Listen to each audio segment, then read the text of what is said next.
Bvlgari decided to combine the other brands after we learned that SEHH would move together with Basel at the end of April, early May, which for commercial reasons was a major mistake. Our retailers must know the novelties as early as possible in the year to plan their own activities in terms of reselling.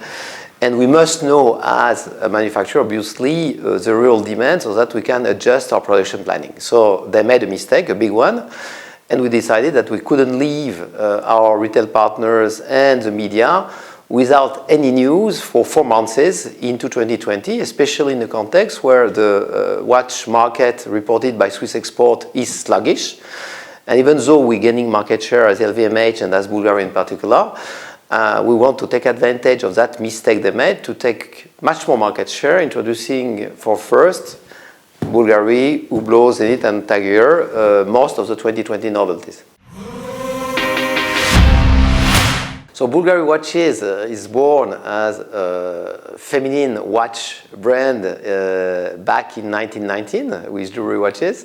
And obviously our focus still is on ladies' watches, especially on Serpenti Seduttori, which is a brand new collection we have introduced worldwide in October 19, so just 4 months ago. And the line which early success has pushed us to anticipate some news planned initially for late 2020 and early 2021, including the first ever and smallest ever ladies tourbillon watch. You don't find today on the market any mechanical watch with a tourbillon for a lady on such a small size. So this is a new world record. It's not like Finissimo, a record of thinness.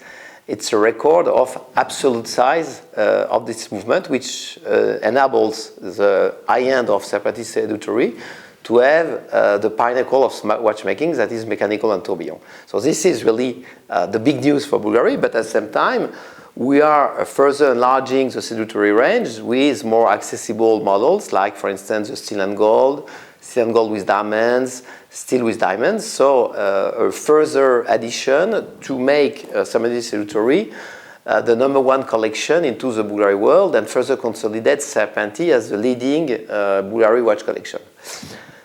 Second, Diva.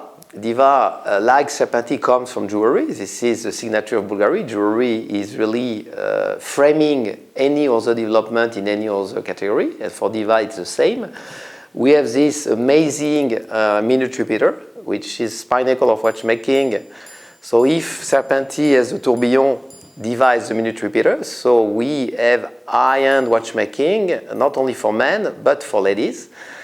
Which obviously, as a jeweler, is something very legitimate. And Diva as well as some other novelties with Aventurine dial. So it's very much focused on ladies. Said that, obviously we don't forget men, and we want to capitalize on the extraordinary success of Octo over the last 5 years. 5 world records, titanium, minute repeater, automatic chronograph, automatic watch, and so forth. Which was kind of step 1 of the Octo building, extreme products, from the aesthetics to the materials to the movement, and which I would call supercars. And now we're getting into the Gran Turismo. So the Octo you can wear really daily, and that you can buy as your very first watch. I think that a minute repeater in titanium is something that you hardly ever buy as a first watch. It's more a collector watch. This steel watch at 11,500 euro is typically the perfect first luxury watch you can dream about, and a great alternative to some other icons which have been seen on the market, but perhaps since too long on too many wrists. This is still new. It was born again 8 years ago, and this version in steel is a grand classique of a masculine watch. It's 100 meters waterproof with a screw crown, so it's really an all-weather watch, if I may say so. And its sister or brother in gold is exactly the same. It's a case 100 meters water resistant, a screw crown, coming also at prices which makes them both more accessible. I mean, the gold is only at 20,000 and this one 11,500. So really daily watches. And this is really the step 2 of Octo. Doesn't mean that we stop the world records. They will continue as a pillar of Octo franchise, but we add a new layer, which is a Gran Turismo, the primary layer with exotic materials, being more the supercars, meant for people having already many Gran Turismo. Gran Turismo, it may be your first one. So for Octo, it's a big turning point because it's really getting out of a niche into the mainstream of the masculine market. One direction Bvlgari is engaging also, and this is starting from jewelry, is the unisex. We are realizing that in B0 purchases, for instance, you have more and more men buying B01. Why? Because the architecture of B01 is pretty strong. It has been inspired by the Colosseum, so it's a strong architecture. And many men find it as a nice alternative to the traditional wedding band.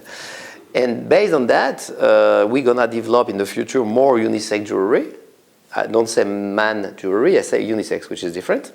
And we do the same with watches. We had a lot of ladies interested by Octo, but probably finding the Octo titanium or matte ceramic a bit too masculine and manly.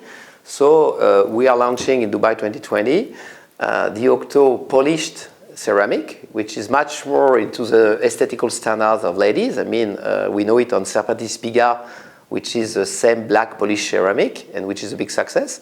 And so we are proposing the first Octo, which is not a ladies' watch, but which is a more unisex watch than any other Octo on that table. So it's a direction we are starting in parallel in jewelry and in watches, maintaining Octo as a men's watch, but with some more unisex executions. And I think this one is a good example of that evolution of Bvlgari towards more multi-genders, mix and match, which is really a client reality.